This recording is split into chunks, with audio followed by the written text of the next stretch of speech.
Senhor esteja convosco. Ele está no meio de nós. Proclamação do Evangelho de Jesus Cristo segundo João. Glória a vós, Senhor.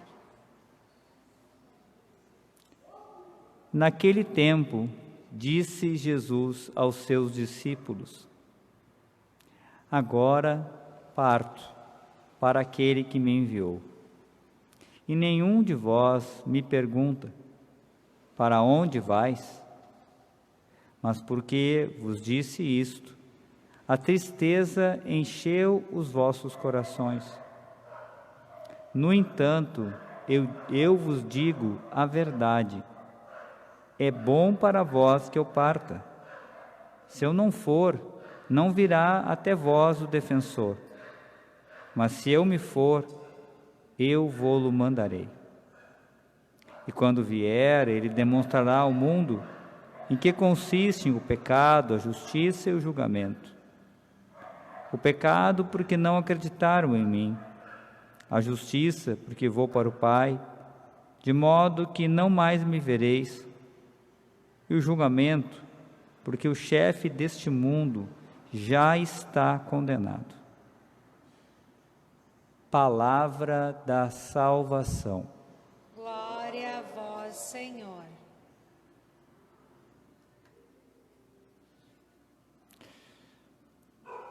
Agora parto, diz o Senhor, para aquele que me enviou. E nenhum de vós me pergunta: para onde vais? Mas porque vos disse isto, a tristeza encheu os vossos corações. No entanto, eu vos digo a verdade, é bom para vós que eu parta. Se eu não for, não virá até vós o defensor. Meu irmão, minha irmã, vamos ver esse contexto do Evangelho, ainda naquele contexto de despedida, já desde lá do versículo 14, do capítulo 14 de João, Jesus vem falando e dizendo que alguém vai trair, ele vai voltar para o Pai, vai morrer. E os apóstolos se enchem de tristeza, apesar de tudo, da graça que virá, eles se enchem de tristeza.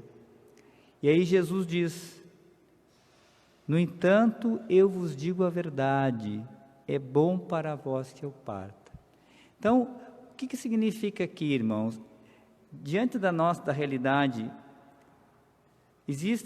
Deus tem desígnios que nos escapam, que vão além de nós. Então, os apóstolos não tinham a visão clara, mas Jesus, olha, eu digo a verdade, é melhor que eu vá. Depois virá o defensor, enfim, e foi melhor. Então, na cruz, Jesus salvou o mundo, redimiu toda a humanidade, nós somos salvos, toda a humanidade está salva, resgatada pelo Senhor. O Espírito Santo se derramou em Pentecostes e a igreja está aí até hoje. Então foi bom que ele partisse naquele momento e enviasse para nós o defensor. Então existem caminhos, os caminhos de Deus não são os nossos. Existem situações que Deus vai nos conduzir que muitas vezes nós não vamos entender. Vamos olhar aquela situação de Paulo e Silas, lá em Filipos. Eles estavam lá pregando o Evangelho, daí então foram perseguidos, apanharam, foram colocados pelo carcereiro na parte mais funda da prisão, e eles estavam lá louvando a Deus. E de repente, Deus intervém.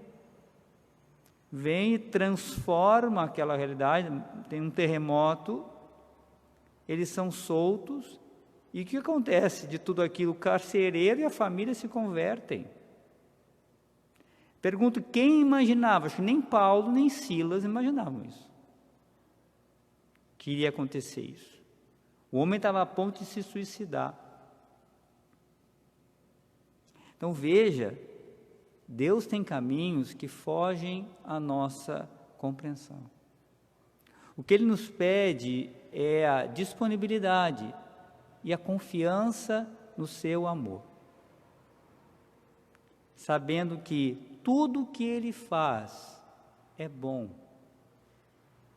Deus é Pai, Deus é bom, e é bom tudo o que Ele faz, mesmo quando foge à nossa compreensão. O que importa é, de fato, nós confiarmos nele, confiarmos a Jesus na nossa vida, de fato, verdadeiramente, e tentar, a exemplo de Maria, a se abandonar na vontade de Deus. Faça-se em mim segundo a tua palavra, ou seja, esse é o caminho dos santos. Porque se nós tentamos controlar todas as coisas, imagina se os apóstolos quisessem controlar todas as coisas. Não, Deus foi agindo. Você lembra quando Estevão foi morto? Claro, triste isso, mas ele se tornou santo e foi para o céu. E daquela perseguição que surgiu depois, a igreja começou a crescer para onde eles não imaginavam.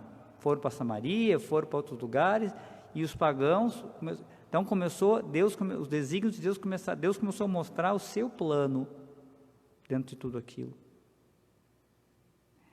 Então perceba, então não vamos estreitar os planos de Deus. Não vamos querer botar o Espírito Santo numa caixinha, dentro das nossas seguranças. Deus tem os seus desígnios, que são além dos nossos. O que Ele nos pede é confiança, generosidade, amor na resposta. No mais, Ele fará. Ele fará. Aqui, nesse lugar, Paróquia São Martinho, começou uma obra lá da fraternidade. E quem estava no início se lembra? Quem imaginava que iria chegar aonde chegou? Quantas coisas aconteceram e vão acontecer? Também Deus nos pede o quê? Fidelidade, confiança, perseverança, porque a expansão da obra acontecerá. Se nós formos fiéis, confiar nos seus desígnios, também quando Deus nos purifica, também quando Deus nos corrige, e não ficarmos estreitos dentro dos nossos limites. Vamos pedir a Deus esse grande derramamento do Espírito Santo no nosso coração, para que alargue o nosso coração, para que a gente não tenha um coração estreito, que de fato a gente consiga não negociar com Deus, mas de fato confiar e se lançar, mesmo quando nós não entendemos, mas percebemos que Ele está conduzindo e tudo está ao seu controle. Tem situações que nós não entendemos, que são mistérios, não podemos explicar tudo, não temos essa capacidade, de tudo não. Então, quando não estamos diante do mistério, nós confiamos de que Deus conduzirá e daquele fato, daquela situação, fará crescer a sua obra. Vamos confiar. Pedimos de forma profunda e insistente, de forma especial essa semana, vamos fazer uma intensa novena ao Espírito Santo para que Ele venha transformar os nossos corações. Vamos fazer um breve momento de silêncio, acolhendo em nosso coração a palavra do Senhor, que é a palavra de vida eterna.